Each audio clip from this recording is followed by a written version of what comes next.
At the end of Sefer Bamidbar, which we'll read this Shabbat, the Torah lists all of the stages of the journey of Bnei Israel from Egypt up until they are on the cusp of entering Eretz Israel, which sets the stage for Sefer Dvarim. And they're all several dozen of these stages, of these resting places, of these stops along the way are listed, and it's an interesting exercise to go through and remember what actually happened at those places, what we know about those places from earlier in the Torah. Some of those places we don't know about from earlier in the Torah, but they'll be described in Sefer Dvarim, in Moshe's so-called history speech. He'll also mention some of those stops along the way. But there are also quite a few of those locations that are not mentioned anywhere else in the Torah other than in this recounting of all the stops along the way. And I think there's a lesson, and you can go through the work and find that out, or others have done so as well. I recently saw a chart that someone made, which was I found very helpful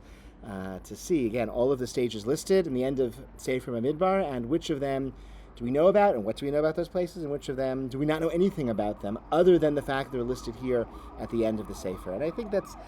a lesson for thinking about history, certainly about thinking about our personal history and the places that we've lived or the things we've done, the people we've met. There are events in our lives that are of obvious significance, that if someone were to write a biography of us, obviously these would be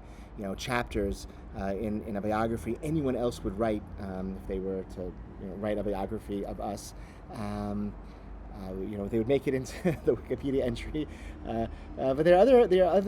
or our children would know about this about us, our friends would know this about us as these important stages in life. There are certain life cycle events that are important in most people's lives in terms of schooling and marriage and children and things like that. The various places we've worked over the course of our careers. But there are other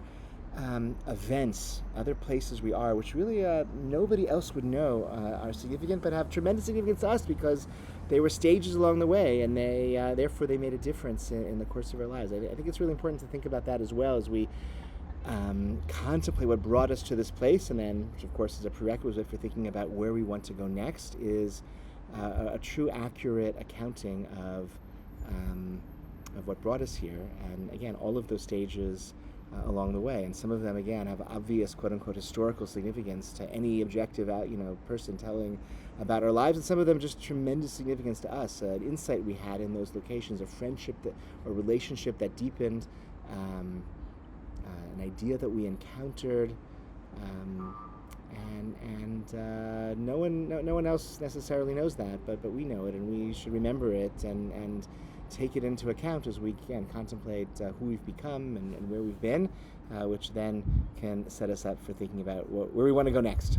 and what lies ahead. Wishing you all Shabbat Shalom from a beautiful Yerushalayim morning.